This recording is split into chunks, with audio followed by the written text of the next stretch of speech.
Hello, it's Amy. So this is a example of how one book leads to another.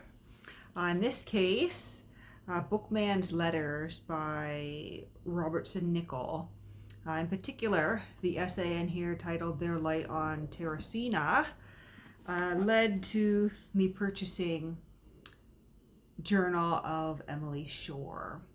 And there is an essay in here where he gives a review of the Journal of Emily Shore, and it caught my attention enough that I ordered a secondhand first edition of the Journal of Emily Shore. As you can see, it is a library discard. That's fine by me. It was about the same price as if I had gone and purchased a more contemporary paperback reprint, and for the most part, I would rather have the sturdy old first edition hardcover. Now, Emily Shore lived around about the 1830s, but her journals themselves weren't published until the 1890s. So, almost 60 years after her death. And I believe it was her sisters, her surviving sisters, because Emily Shore herself died at the age of 19. Her surviving sisters who went through her diary and edited some things and put them in a format in which they could be published. But then, as I said, it was the 1890s, 1891, before it was published and available to the public in this format. And we open it up inside, and we have this wonderful frontispiece of Emily Shore, aged 19 years. And we see here, I don't know if you can see the small fine print here, Margaret Emily Shore, which indicates to me that her first name by birth was Margaret. Her middle name was Emily, and that she ended up going by the name of Emily for one reason or another. Perhaps there'll be an explanation at some point in her journal. But this is all to say that the point of this video is to begin reading aloud to you the Journal of Emily Shore, because it is indeed in the public domain. Most older works of this age would be, and before I embarked on this mission, as I could call it, this task to read aloud this journal, I did indeed, double check that the copyright hasn't been renewed, and so it is indeed available in the public domain in North America.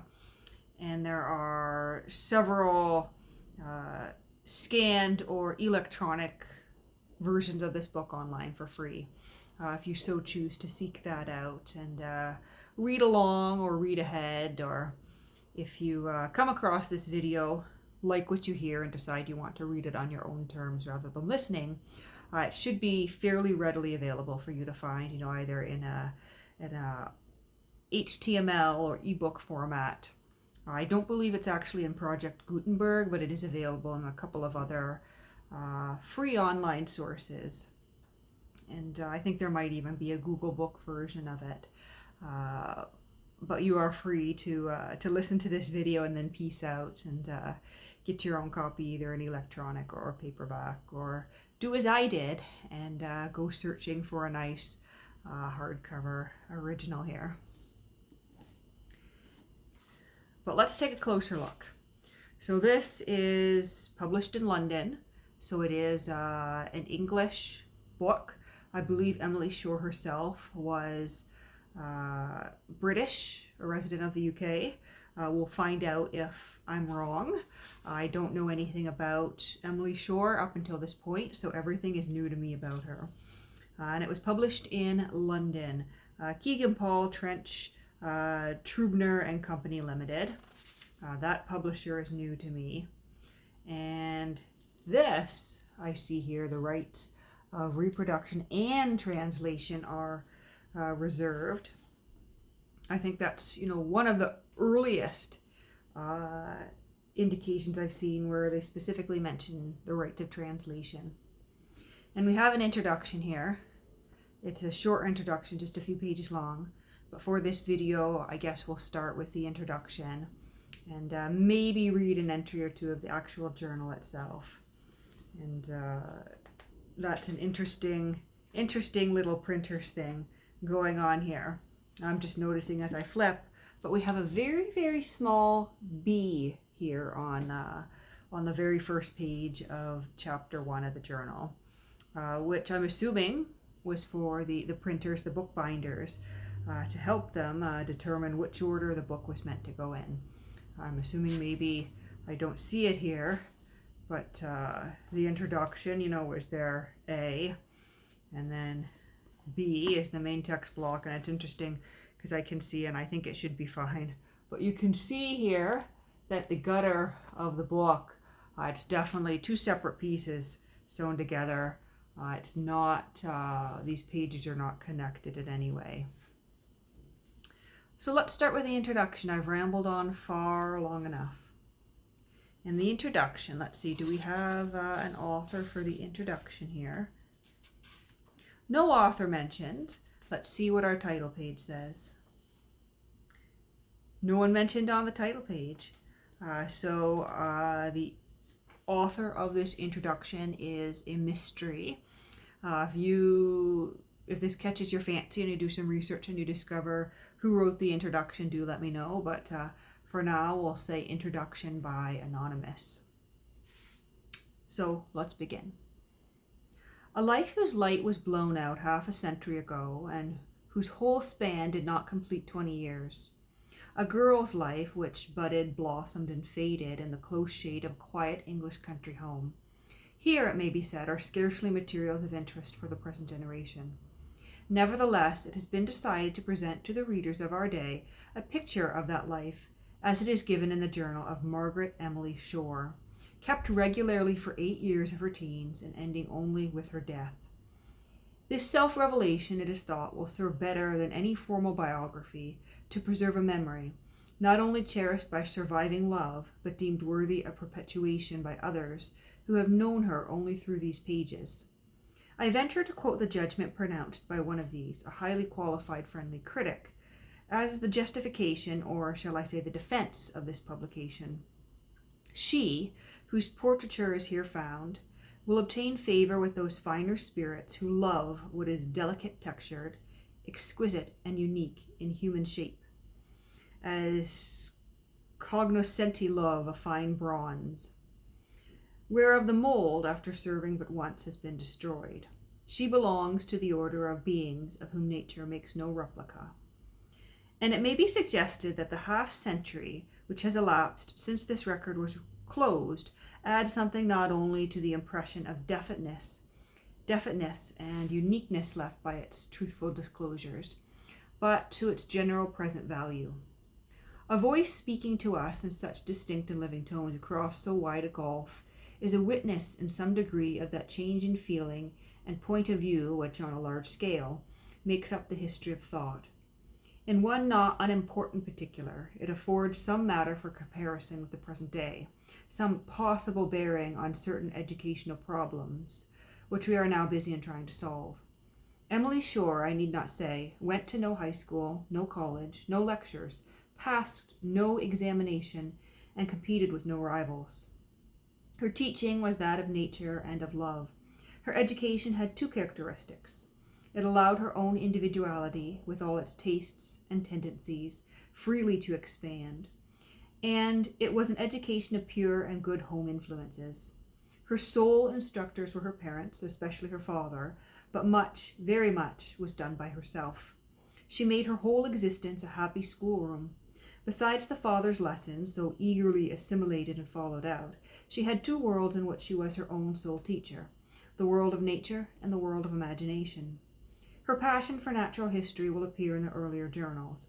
It was indeed in a great degree to her wandering at dawn of days in the dewy woods and her late watching at open windows with a telescope collecting plants and studying the habits of birds and insects that she owed the attack of lung disease, which terminated so fatally and so soon. Her almost equal love of poetry and of historical knowledge gathers strength through all the later pages. In drawing, she had no instructor but her mother, but the taste came spontaneously and was as marked as that for any of the serious studies we have mentioned. From 6 years old, she was accustomed to use her pencil, copying every object she saw. We may add here that she was born in 1819 on Christmas Day at Bury St. Edmunds, Suffolk, spent all her life at home, and dying of consumption in Madeira on July 7th, 1839, about nightfall, age 19, 6 months and 14 days, was laid to rest under the cypresses and orange trees of the stranger's burial ground in the town of Funchal. Nothing more need be prefixed to the tale told by herself than that her father, to whom she owed so much and whom she loved so deeply, was the Reverend Thomas Shore, M.A. of Wadham College, Oxford, who for the first 20 years of his married life maintained his family by private tuition, taking into his house and preparing for college 5 or 6 young men, many of whom were of a high social position and became known in the political world.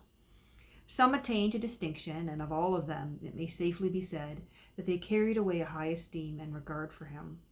During the first half of this life he had occasional duty, and often assisted gratuitously in performing the church services.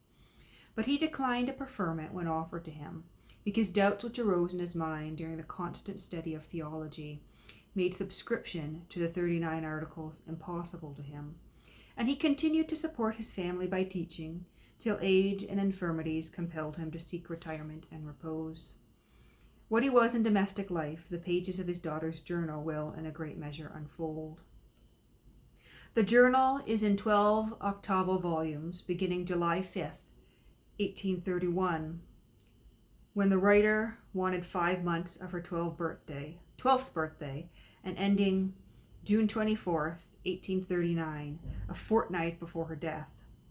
The number of pages in each volume is on an average 160. It is all through written in a printing hand, varying but little from first to last. As the facsimile of a page is given, I need only say that all the 12 volumes are executed in precisely the same style, and with the same care and completeness, and that the whole was written impromptu, without a rough draft, and in the midst of as busy a life as ever young creature led. The selection of extracts from these journals has been a task of much difficulty. And so that is a flag for me. So this is selections. And I think, there could be a more recent published edition where they've included the things that are removed from here. And from what I understand, it's partly, censorship on the part of her sisters. Perhaps censorship as well, on her own part, because I do understand that she herself had, struck through certain lines that may or may not be included in a more complete, more modern edition. But moving on. So this is not, the entirety of her journal. It's the best bits picked and chosen, which I think is what we would expect in a well-edited journal, because, you can't write groundbreaking or interesting stuff every day of your life in your journal. Anyone who's human is going to have a few, uninteresting or perhaps confusing even journal entries. But moving on. In the whole long work of nearly 2,000 pages, there is scarcely a passage which, at least to partial eyes, did not seem to possess some charm, some interest of its own. But as a limit was absolutely necessary, it was resolved to be guided by the object of exhibiting individual character as much as possible, without volition of what, even in this distance of time, are felt to be the sacred privacies of the soul, or intrusion on other personalities. And so I guess the clarification here is there are some entries that were thought to be too personal. Moving on. A great deal of what is interesting and characteristic, especially of the almost daily notices of her studies and observations on natural history, had to be omitted. But nothing which has been suppressed would tend to give a different idea of her character from what the published extracts convey. Several passages, too, have been retained as marking the difference between outside and inside in the aspect of great towns and the life of the country, the intellectual movements and material progress of the England of 50 years ago and the England of today. We subjoin a list of some of her principal compositions in prose and verse, from the age of 8 to that at which she died, 19 and a half. A little book with a paper cover on which is printed in capitals, Natural History by Emily Shore, being an account of reptiles, birds, and quadrupeds, Potton, Biggleswade Brookhouse, 1828, June 15th. Price, 1 shilling. Inside are 16 pages of writing in pencil and a clear but very childish hand, and very few misspellings. The contents are evidently the result of her own observations or oral teaching, for the language is simplicity itself, and the facts such as she could not get from books. Here is an account of the green fly. Towards the end of spring, in the month of May, the rose and currant trees are greatly infested by an insect called the green fly. These insects are little more than quarter to a quarter of an inch in length. They have 6 legs, each about the length of their body. These legs are thinner than a hair. They have 3 tails, each of which are black. A footnote adds, the tails of these insects are very curious. One tail, which is green all over, sticks out horizontally behind. The 2 others, which are black, stick out higher up and rather perpendicularly. They have 2 feelers placed on the front of their head. Their legs have 1 joint. Here is a drawing of this little insect. A rude but very correct sketch follows. The color of the insect is green. The body is covered with stripes. Lime water is a good thing to take away these insects. If made too strong, it will make the leaves of the tree white. In the currant trees, it swells the leaves and lays its eggs in them. They spoil the roses very much. In the older insects, and joints of the legs and the bases of the feelers are black. The little ones are green all over. These troublesome insects also frequent the honeysuckle in a very great number. In the currant trees, they make purple swellings, and there they live. A translation of 7 chapters of the first book of Xenophon's Anubis, very literally and faithfully done, and a usual, very skillful printed date, 1838. So that's the second item. That's item 2 on the list, after her natural history. And item 3 on the list is a history of the Jews begun before she was 11 years old and finished on completing her 12th year. It is in a hand as clear and regular as type, with an introduction and index, a beautiful map, and 12 illustrations composed out of her own hand, and 2 of them colored. These 2 are Dagon falling before the ark, and David taking away Saul's curse and spear.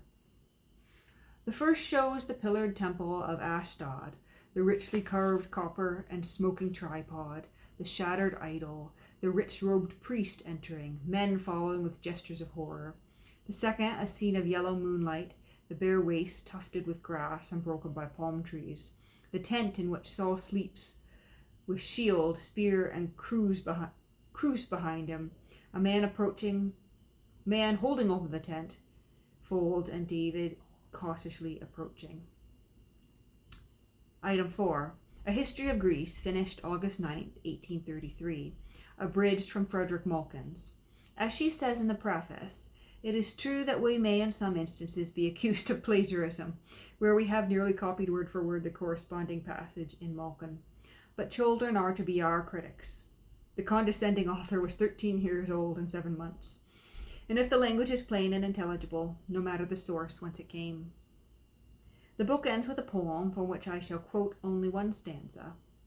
And still her radiant isles on every side spotted the azure main like fallen stars, 1,000 gems risen from the waters wide, 1,000 Helcon's calming ocean's roar. And item number 5, a history of Rome in the same style, still more beautifully turned out. Item 6, a number of books containing imaginary histories of England from 1840 to 2354. A collection of celebrated parliamentary speeches, fictitious, and a life of the Right Honourable Charles George Howard, equally so. That's actually really fun that as a young girl she would be making up her own histories. And very interesting too, she would be making up her own parliamentary speeches. That's not exactly, normal pastime for children. Item number 7, an account of an imaginary country in the heart of Australia. Nearly 12 chapters are given to the geography, natural history, manners, and customs, religion, science, literature, language, and the alphabet and grammar, and finally, the political history.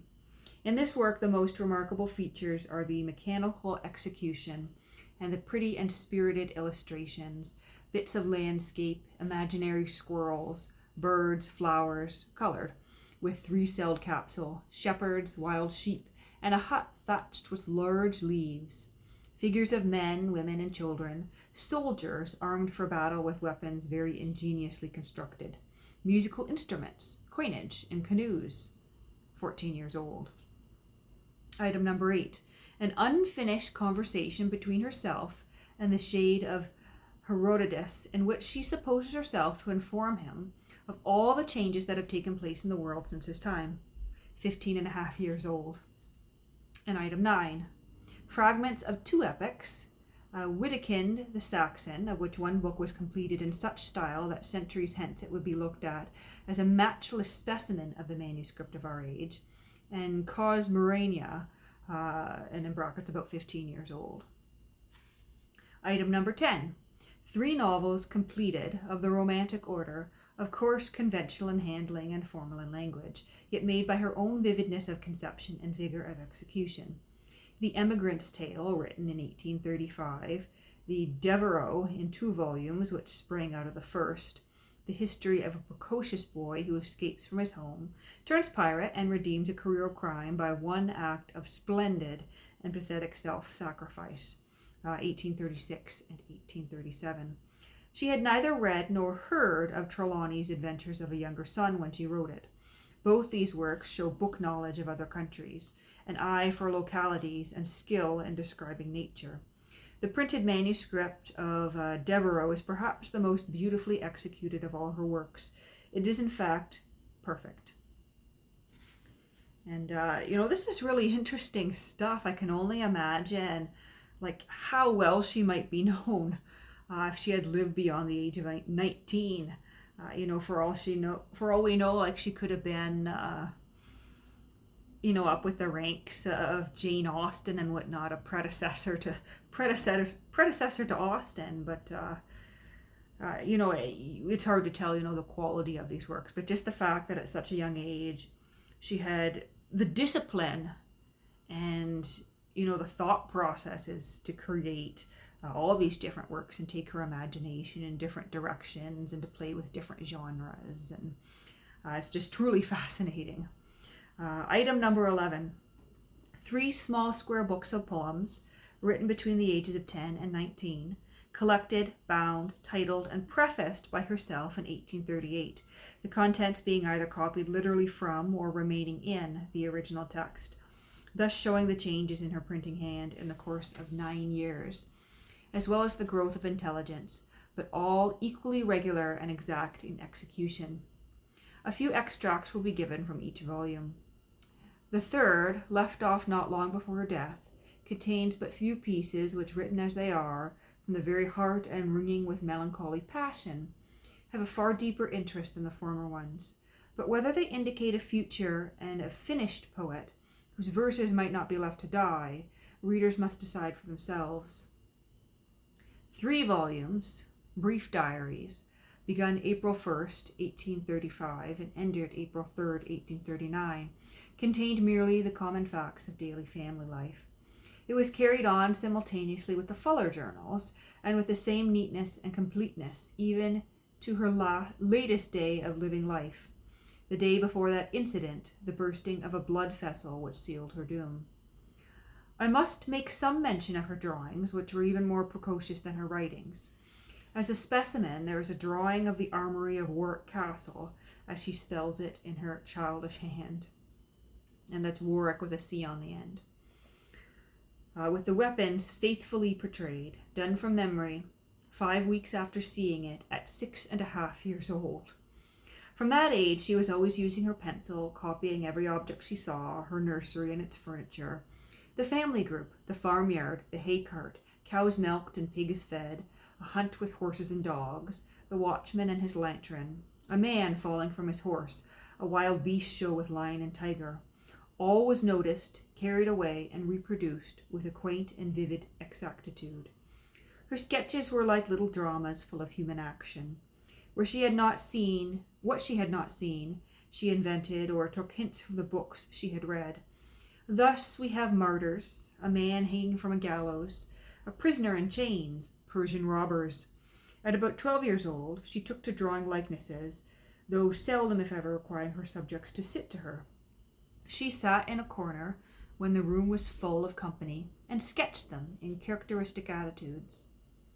Forbidden to take the portraits of strange visitors, lest the act should be discovered, but unable to resist temptation on one particular occasion, she sketched the face, that of a sporting parson, as Hogarth did once on her thumbnail.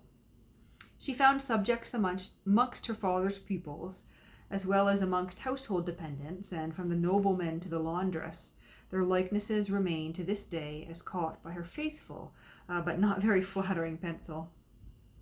To this branch of art succeeded one inspired by her passion for natural history, that of flower painting.